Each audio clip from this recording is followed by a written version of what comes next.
Hello guys, welcome back. तो आज मैं आपके साथ आई वांट योर ब्लड का नेक्स्ट पार्ट शेयर करूँगी। लास्ट पार्ट में हमने देखा था कि विहिंग हॉस्पिटल में था। जैसे ही उसे होश आया, वांगजी ने उसके ऊपर सवालों की बरसात कर दी थी। उसका पहला सवाल, तुम ठीक हो ना? तुम जंगल में क्या कर रहे थे? और तुम्हारा फ़ोन वो स्विच ऑफ क्यों था? उसके सवालों से विहिंग का सर दर्द कर रहा था। उसने कहा, लंजा, मुझे बहुत दर्द हो रहा है। वांगजी घबराते हुए पूछता है, कहाँ पर? लेकिन विहिंग एक टीजिंग स्माइल के साथ कहता है, मेरे हार्ट में, क्योंकि मैंने अपने बॉयफ्रेंड को बहुत मिस किया है। तो मुझे लगता है कि तुम्हें अपने बॉयफ्रेंड को कंफर्ट करने के लिए कुछ करना चाहिए। तभी वांगजी पास में ड्रॉर से एक पिल निकालकर विहिंग को दे देता है और कहता है, इसे खा लो, इससे तुम्हें काफ़ी कंफर्टेबल होगा। ये देखकर विहिंग कहता है, सीरियसली तुम मुझे ऐसे कंफर्ट करने वाले हो? तभी उसे वेनिंग का ध्यान आता है और वो घबराते हुए पूछता है, वेनिंग ठीक तो है ना? वो कहाँ है? वांगजी उसे कहता है, उसकी हालत बहुत ख़राब है, वो अभी कोमा में है। वांगजी उससे फिर पूछते हैं, तुम वहाँ क्या कर रहे थे? और वेनिंग की हालत इतनी ख़राब क्यों है? लेकिन विंग उसके सवालों पर कोई ध्यान नहीं दे रहा था। वो लगातार बेड से उठने की कोशिश कर रहा था, लेकिन वांगजी ने उसे बेड से उठने नहीं दिया और वो भी उसका हाथ पकड़कर वहीं बैठ गया। विंग को बेहोश होने के बाद कुछ भी याद नहीं था। उसे नहीं पता था कि उसने उस एलियन को मार दिया है। वो सोच रहा था, अगर उसने लंजा को मारने की कोशिश करी तो? वो ऐसे ही आंखें बंद करके लेटा हुआ था। जब उसने वांगजी की तरफ देखा तो वांगजी उसका हाथ पकड़कर वहीं सो गया था। विंग ने धीरे से उसका हाथ अलग किया और बेड पर उसे सुला दिया और वो खुद वेनिंग के रूम में चला गया। वेनिंग कोमा में था। उसे ऐसे देखकर विंग की आंखों से आंसू आ रहे थे। जब उसकी नज़र वेनिंग की बेली पर पड़ी तो वहाँ पर बर्न का निशान था, जिसे देखकर वो एक छोटे बच्चे की तरह रोने लगता है। कुछ देर बाद वो अपनी हीलिंग पावर वेनिंग को दे रहा था, पर उससे भी वेनिंग को कोई भी फ़ायदा नहीं हो रहा था, क्योंकि उसकी सोल ऑलमोस्ट डिस्ट्रॉय हो चुकी थी। इसलिए उसकी बॉडी विहिंग की हीलिंग पावर को एक्सेप्ट नहीं कर पा रही थी। तभी विहिंग वेनिंग की कंडीशन के बारे में वाइस प्रेसिडेंट को बताने की सोचता है, क्योंकि अब बस वही थे जो उसकी सोल को रीबॉर्न कर सकते थे। लेकिन उनसे कांटेक्ट करने का उसके पास कोई भी रास्ता नहीं था। तभी विहिंग को ऐसा महसूस हुआ जैसे उसके पीछे से कोई गुजरा हो। जब उसने पलटकर देखा तो उसे किसी की परछाई दिखी। उसने उस परछाई का पीछा किया तो वो परछाई हॉस्पिटल के बेसमेंट में जाकर रुक गई। विहिंग उससे लगभग 10 कदम पीछे था। जब उस परछाई ने पलटकर विहिंग की तरफ देखा तो वो लगभग 24 साल की एक लड़की थी। उसने विहिंग से बस इतना कहा, वो तुम्हें मार रहे हैं, इसलिए जितनी जल्दी हो सके अपना मिशन कंप्लीट करो और यहाँ से जाओ। ये सुनकर विहिंग ने चिल्लाते हुए पूछा, तुम कौन हो और कौन मारना चाहता है मुझे? लेकिन तब तक वो परछाई वहाँ से वैनिश हो चुकी थी। अब विहिंग अपना सर जोर जोर से सेक कर रहा था, क्योंकि अभी तक का ये उसका सबसे ज़्यादा कॉम्प्लिकेटेड मिशन था। वेनिंग अभी कोमा में था, वांगजी का ब्लड वो ले नहीं सकता, और अब ये मिस्टीरियस गर्ल जो उसे आधी अधूरी वार्निंग देकर गायब हो गई। तभी पीछे से उसे किसी ने हक कर लिया और उसके पेटल लिप्स उसे अपनी नेक में फील हो रहे थे। उसने कहा, तुम मुझे रूम में अकेला छोड़कर यहाँ क्या कर रहे हो? विहिंग ने कहा, एक्चुअली लंजा, उसने अपना सेंटेंस भी पूरा नहीं किया था, वांग जी ने उसे ब्राइडल स्टाइल में उठा लिया। विहिंग प्रोटेस्ट कर रहा था, पर वांग जी उसे इग्नोर करके उसकी रूम की ओर जाने लगता है। रास्ते में उन्हें जो कोई भी ऐसे देख रहा था, वो सब उन्हें देखकर स्माइल कर रहे थे।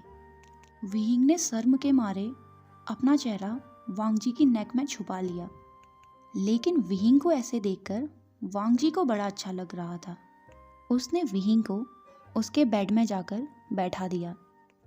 विहिंग ने गुस्से के मारे अपने हाथ फोल्ड कर लिए थे और अपना मुंह फुलाते हुए कहता है, तुमने ये क्या किया?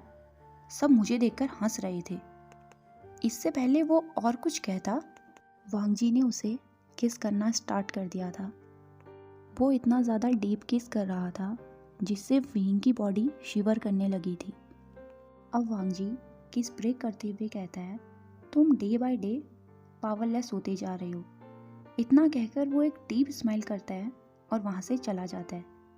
विहिंग की बॉडी अभी भी शेक कर रही थी। वो गहरी गहरी सांसें ले रहा था। वो सोच रहा था, क्या मैं सच में इतना पावरलेस हो गया हूँ कि एक ह्यूमन के किस को भी हैंडल नहीं कर पाया? वो खुद को काम डाउन करता है, क्योंकि अभी इन सब के बारे में सोचने का टाइम नहीं था। वो अपनी पावर का इस्तेमाल करके मुशेन्यू के रूम में पहुंच गया। वहाँ वो उस डिवाइस को ढूंढने गया था जिससे मुशेन्यू ने उनके प्लेनेट से कांटेक्ट किया था। काफ़ी देर ढूंढने के बाद वो डिवाइस उसे मुशेन्यू की कबर्ड में मिलता है, जिसे उसने एक वुडन बॉक्स में छुपाया हुआ था। विहिंग ने उसे तुरंत बाहर निकाला, पर वो ब्रोकन था। काफ़ी कोशिश के बाद भी वो काम नहीं कर रहा था। ये उसकी लास्ट होप थी उसके प्लेनेट से कांटेक्ट करने की, और ये भी फ्लॉप हो गई। जब वो हॉस्पिटल वापस आया, वो वेंडिंग के रूम में जाने की सोचता है, लेकिन जैसे वो वांग जी के कैबिन से गुजर रहा था, तभी उसने उस लेडी को फिर से देखा जो उसे बेसमेंट में मिली थी। वो वांग जी के साथ उसके कैबिन के अंदर जा रही थी। उन दोनों को साथ देखकर एक पल के लिए तो विहिंग के हार्ट ने काम करना ही छोड़ दिया था। उसने तुरंत अपने ऊपर इनविजिबल स्पेल लगाई और वांग जी के कैबिन में चला गया।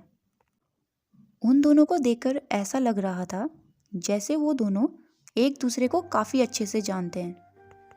उन्हें ऐसे देखकर विंग अपने दांत पीस रहा था। उस लेडी ने स्माइल करते हुए वांग जी से कहा, मुझे तुम्हें कुछ इम्पोर्टेंट बताना है, तुम्हारे बॉयफ्रेंड के बारे में। ये सुनकर वांग जी ने कहा, जो भी कहना है साफ साफ कहो। लेकिन उस लेडी ने मना कर दिया। उसने कहा, यहाँ नहीं, यहाँ बताना सेफ नहीं होगा। मैं तुम्हें एड्रेस सेंड कर दूँगी, हम कल मिलेंगे। इतना कहकर वो वहाँ से चली गई। वांग जी को देखकर ऐसा लग रहा था जैसे वो उस लेडी पर बहुत भरोसा करता है, लेकिन विहिंग के दिमाग में बहुत सारे सवाल थे, क्योंकि वो लेडी नॉर्मल नहीं थी। और वांग जी उसे कैसे जानता है? क्या उसे पता है कि विहिंग एक एलियन है? जो कुछ भी हो रहा था उसे देखकर विहिंग के दिमाग में एक खिचड़ी पक गई थी। अब बस वो लेडी थी जो उसके हर एक सवाल का जवाब दे सकती थी। इससे पहले कि इनविजिबल स्पेल हट जाती, वो अपने रूम में आ गया।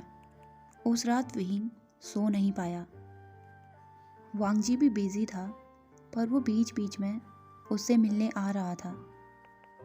लगभग रात के 2 बज गए थे, पर विहिंग लाख कोशिश के बाद भी सो नहीं पा रहा था, क्योंकि जो कुछ भी उलट पुलट उसके साथ हो रहा था उसकी वजह से उसकी नींद हराम हो गई थी।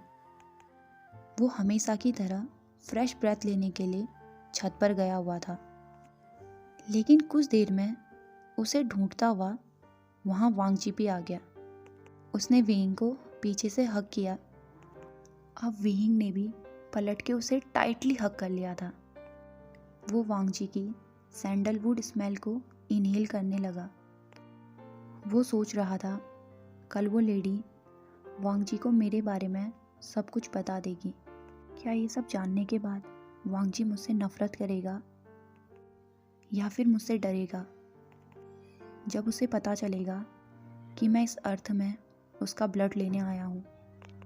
शायद ये आखिरी बार है जब हम इतने क्लोज हैं। आज के बाद वांग जी मुझे कभी नहीं चाहेगा। विहिंग ने एक गहरी सांस ली और वांग जी की तरफ देखकर कहा, मुझे किस करो। वांग जी उसे कंफ्यूज होकर देख रहा था, क्योंकि ये पहली बार था जब विहिंग ने ऐसा कहा था। वांग जी ने उससे प्यार से पूछा, क्या हुआ, तुम इतने डिस्टर्ब क्यों लग रहे हो? लेकिन विहिंग ने गुस्से में कहा, क्या मैं अपने बॉयफ्रेंड को एक किस भी नहीं कर सकता? अब वांग जी ने उसे किस करना स्टार्ट कर दिया था। जब विहिंग ब्रेथलेस हो गया तब जाकर वो दोनों अलग हुए। वांग जी ने पूछा, तुम ठीक हो ना? विहिंग ने जवाब दिया, हाँ मैं ठीक हूँ। उसने कहा, अब बताओ मुझे क्या बात है? विहिंग ने बात घुमा दी। उसने कहा, मैं वेंचिंग को लेकर परेशान हूँ। जब वो अपनी बिजनेस ट्रिप से वापस आएगी तो मैं उसे वेंडिंग के बारे में कैसे बताऊंगा? ये सुनकर वांग जी ने उसका हाथ टाइटली पकड़ लिया और उसे कंफर्ट करते हुए कहा, इसमें तुम्हारी कोई गलती नहीं है। इतना कहकर वो चुप हो गया। जब विंग ने नोटिस किया तो उसने कहा, क्या हुआ, तुम चुप क्यों हो गए? तब वांग जी कहता है, तुमने मुझे नहीं बताया कि तुम वहाँ क्या कर रहे थे। विंग ने अब सोच लिया था कि उस लेडी से पहले वो वांग जी को अपना सच बता देगा। उसने वांग जी का हाथ और भी ज़्यादा टाइट पकड़ लिया, क्योंकि उसे पता था जो कुछ भी वो वांग जी को बताने वाला है उसके बाद वांग जी उससे नफरत करेगा। उसने वांग जी से कहा, लंजा, अगर मैं तुम्हें बताऊंगा तो तुम क्या मुझ पर यकीन करोगे? वांग जी ने एक सॉफ्ट स्माइल करी और कहा, मुझे तुम पे खुद से ज़्यादा भरोसा है। विंग ने कहा, ठीक है, तो तुम बस मेरी पूरी बात सुनना। एक्चुअली मैं वहाँ किसी को मारने गया था। ये सुनकर वांग जी के एक्सप्रेशन डार्क हो गए थे। उसने कहा, ये तुम क्या कह रहे हो? पर विंग ने उसे चुप करा दिया। विंग ने कहा, एक बार मेरी पूरी बात सुन लो, उसके बाद मैं तुम्हारे हर एक सवाल का जवाब दूंगा। और वांग जी चुपचाप उसकी बात सुनने लगा। विंग ने कहा, एक्चुअली मैं तुम्हारी दुनिया का नहीं हूँ। हमारी दुनिया यहाँ से बहुत दूर है और बहुत अलग भी। मुझे यहाँ एक मिशन के लिए भेजा गया है। विंग ने अपना सेंटेंस पूरा भी नहीं किया था और लंजा जोर जोर से हंसने लगा था। यहाँ आए हुए विंग को लगभग 2 साल हो गए थे। उसने पहली बार लंजा को इतना खुल के हंसते हुए देखा था। लेकिन इसमें लंजा की भी कोई गलती नहीं थी, क्योंकि जो विंग उसे बता रहा था उस पर भरोसा करना नामुमकिन था। वांग जी ने जैसे तैसे अपनी हंसी कंट्रोल करी और कहा, अगर तुम्हारा हो गया हो तो चलो नीचे चलते हैं, इससे पहले कि हम यहाँ ठंड में जम जाएं। इतना कहकर वो नीचे की ओर जाने लगता है, लेकिन उसे नहीं पता था कि विहिंग अभी भी वहीं पर खड़ा है। तभी विहिंग ने गुस्से में चिल्लाते हुए कहा, तुम्हें मुझ पर यकीन नहीं है ना? तो ठीक है, मैं तुम्हें प्रूफ दूंगा। वांग जी उससे लगभग 10 कदम की दूरी पर था। उसने जब विहिंग की तरफ पलटकर देखा, उस टाइम पर विहिंग छत के किनारे पर पहुंच गया था। अगर वहाँ से वो एक कदम भी पीछे लेता तो वो सीधे हॉस्पिटल के 20वें माले से नीचे गिर जाता। वांग जी ने घबराते हुए कहा, विहिंग, ये तुम क्या कर रहे हो? वापस आ जाओ। विहिंग ने कहा, तुम्हें मुझ पर यकीन नहीं है ना? तो मैं बस तुम्हें प्रूफ दे रहा हूँ। वांग जी ने घबराते हुए कहा, देखो विहिंग, इट्स नॉट फनी, प्लीज़ मेरे पास आ जाओ। विहिंग की आंखों में आंसू थे, उसकी आवाज़ अटक रही थी। उसने कहा, सही कहा तुमने, इट्स नॉट फनी, तुम्हें मेरी बातों पर हंसना नहीं चाहिए था। इतना कहकर उसने पीछे की ओर कदम बढ़ा दिया और वो सीधे नीचे गिर गया। ये देखकर वांग जी घबराते हुए उसकी ओर दौड़ा। ओके गाइस, आज के लिए बस इतना ही। आई होप आपको ये पार्ट पसंद आया होगा। तो मिलते हैं अपनी नेक्स्ट वीडियो में।